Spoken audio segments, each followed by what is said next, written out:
Here we go. Spikes and Flats. Welcome everybody to episode number 6 of Spikes and Flats.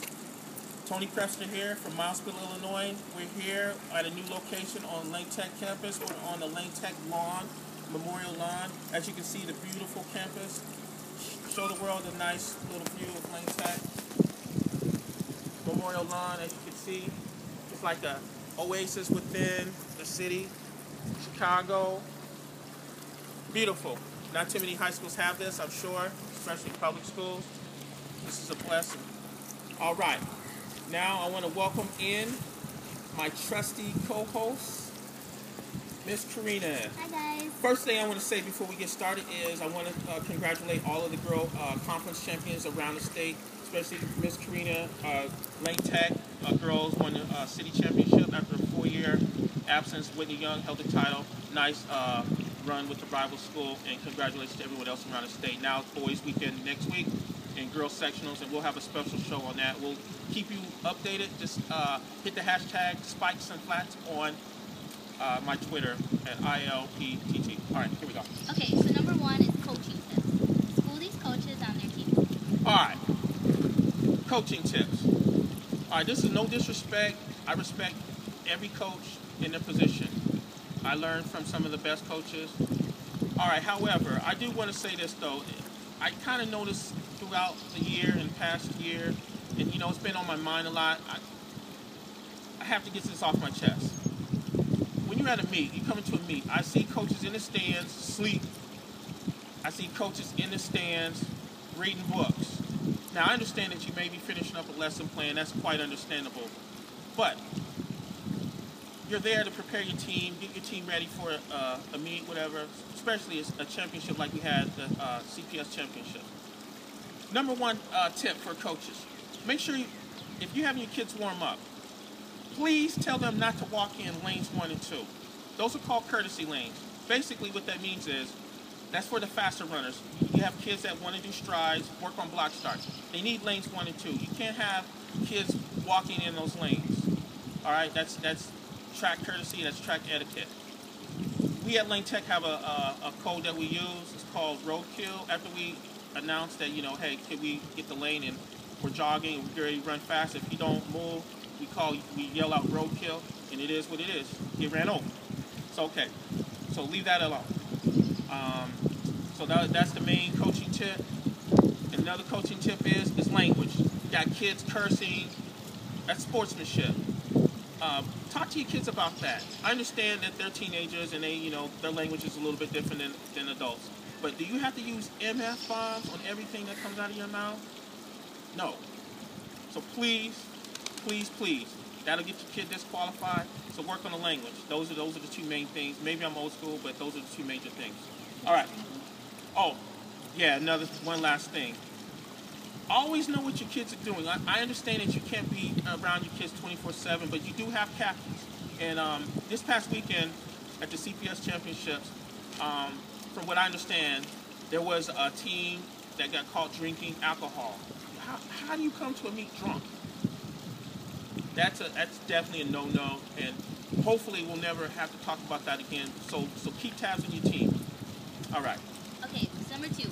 What does Illinois need to do to bring the sprints up to the level of Texas, California, and Florida? What do we need to do to bring up our level of sprints to Texas, California, and Florida? Weather! Can we get 75 degrees in February? No. On a consistent basis? No. No, unfortunately, weather's not an option. I think my thing is, this is a question that was presented from someone from Twitter fan. Honestly, maybe take indoor track a little bit more serious than you have in the past. I know that's not the end-all be-all. That's the way a lot of teams don't do that in Illinois. Another thing is summer running. We got a lot of runners take off a month after the season. That's how you catch up. You got to use what you got to use. If you got 3-4 months of hot, warm weather, use it. There's many options. You join a track club, or you can join trackmyspeed.com. That's an excellent way to get yourself up the par. Maybe you can close the gap on Texas, California, Florida. But seriously, all jokes aside, just gotta keep working, and eventually we'll cut into the gap, I believe. Okay, So number 3, the NCAA does not have event limitations. Do you think the IHSA should lift the 4-event per athlete limitation or not? That's true. In college, at the NCAA 1 and 2, I'm not sure about Division 3. There are no event limitations, I don't think, which means athletes can run as many events as they want. For high school, no, I believe that there should be a 4-event limit, because if it wasn't, I think some coaches would definitely abuse their athletes, meaning they would run them in 6 events. If you have somebody like Shamir Little who's capable of running 6 events, imagine that, scoring 60 points by herself. She could win a state championship by herself. She got 3rd last year. She got 3rd with 4 events, but no, I definitely they're high school kids. They're not built. You're supposed to develop them. You're not supposed to abuse them. But no, 4 events is enough. I totally disagree. What do you think? Do you think would you like for us to make you run 6 events if you're capable of it? Why not?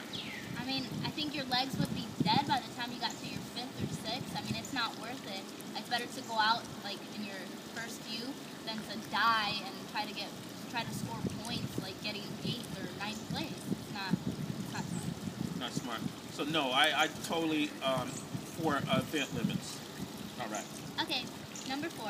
At the state meet in Texas, relays are worth double points. Should Illinois consider this? What are pros and cons about this? Yes. For those of you that are not aware, in Texas, high school state association at their state championship series, I believe, their relays are counted as 20 points, not 10 like in every other state. So, and the reason, from what I understand, the reason is that is to cut down on individuals taking over meets. I think in the past they've had like a superstar athlete or maybe 2 kids from one team winning state championships. Like you may have 2 great athletes conceivably score 60, 70 points. So in Texas, so what they have done is this. So you win a relay, that counts as 20 points. I think 2nd place counts as 18. So that's awesome. So basically, it eliminates the individual rule. So in Illinois, I am going to mention it, Mr. Ron McGraw. I will be talking to you when we downstate about this. An advisory committee put the bug in their ear about this. That I really believe that may be a way to go, especially in the sprints, because as you know, track is sprint heavy. So there's more. I mean, and it's distance heavy schools. They're at a disadvantage. And like if you have 2 great relays, you can score 40 points in 2 events. And I think now coaches have to coach. Now you have to make some decisions. Do you have a great relay team, or do you have like 2 solid individuals or 3 solid individuals? Now, do you want to run them separately and get less points? Because we have 4 relays in our state, I believe. So you could conceivably score 80 points on 4 relays if you have like Cahokia. Great team. They could score 80 points on relays. It's a wrap. Takes out the individual. So I'm in the cons of it. It would take out, I think, the individual aspect of the game. Which, like there's certain teams that are good. They would pull that individual into a relay. So you probably wouldn't see the certain matchups anymore. You wouldn't see that quality top individual matchup as you had in the past. That's probably the only con that I see in it. Okay, outro. All right. As I said before, we got a busy week coming up. We got girls sectionals coming up throughout the state on this upcoming Thursday and Friday. I know you're running at Concordia. You're going to be a part of the 4x8. And 4x4. Have a chance to run some big times. We got boys conference meet throughout the state. MSL, DuPage Valley. I said MSL. We got West Suburban conferences. We got some of the conferences downstate. Big time Cahokia, East St. Louis. We got Thornwood out in the south suburbs. We got the Lincoln Way schools. So it's going to be great. I will be at, I believe, St. Ignatius, but also I will have my ear to the streets too. I'll be looking out for you, Lincoln Way East, seeing what you guys put together. I'll be looking out for you, Evanston, see what you do. Edwardsville girls, I'll be checking you girls out. 2A, got a quality 2A, see what Morgan Park can do.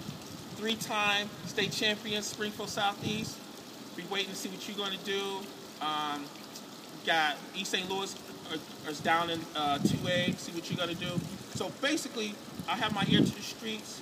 And that's it. And you guys all have a good week, rest of the week, and have fun and be safe. Thank you for Bye, tuning in to the show. Once again, Tony Prepster, the People's Champion.